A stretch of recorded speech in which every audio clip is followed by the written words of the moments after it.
മമ്മൂട്ടി പൈസ വാങ്ങിച്ചോണ്ട് നീ എവിടാ പോയത്? എന്റെ മുഖത്ത് സൂക്ഷിച്ച് നോക്ക്, എന്തെങ്കിലും വ്യത്യാസം ഉണ്ടോ? എന്തോന്ന് വ്യത്യാസം? എന്റെ ചുണ്ടിലെന്തോന്ന് അറിയാൻ പറ്റണ എന്തോന്ന്? മറ്റത് ഏത് പൊട്ടനാടാ നീ? വാണങ്ങള് ചുണ്ടിന്റെ എത്തിരുന്ന സാധനം. ഇതിപ്പോ നീ എന്തിനു ഒളിച്ചു വെച്ചത്? വയ്ക്കുന്ന ആരെങ്കിലും കാണൂലേ?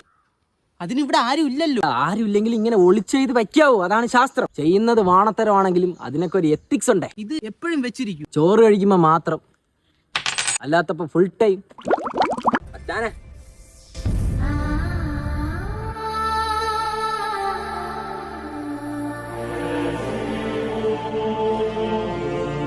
ഇതും എത്തിക്സ് ആയിരിക്കും. എന്തോന്ന് കോലോടോ ഇത്, വാണങ്ങളെ പോലെ. വാണോ? നീ ഒന്ന് ചിരിച്ചേ. ഇപ്പൊ മുട്ടയിടോ? ഇതൊക്കെ ഒരു ചിരിയാണോടെ? ഇത് ചിരി. ജോലിക്ക് പോകാത്ത നിനക്ക് ഇത് വാങ്ങാൻ എവിടെ നിന്നാ പൈസ? ഇത് വാങ്ങാൻ അങ്ങനെ ജോലിക്ക് വേണ്ട ആവശ്യമൊന്നുമില്ല. ഉള്ളവൻ ഇല്ലാത്തവന് കൊടുക്കുക. അഥവാ ഒട്ടുമില്ലെങ്കിൽ അച്ഛന്റെ പോക്കറ്റിൽ നിന്ന് പൈസ അടിച്ച് മാറ്റോ, അമ്മയുടെ കഞ്ഞിക്കലത്തിൽ നിന്ന് പൈസ അടിച്ച് മാറ്റോ, അല്ലെ അമ്മൂമ്മയുടെ അപ്പന്റെ പെൻഷനിൽ നിന്ന് കൈയിട്ട് വരേച്ചി. പിന്നെ ഒരു 30 രൂപ എടുക്കാൻ കാണും.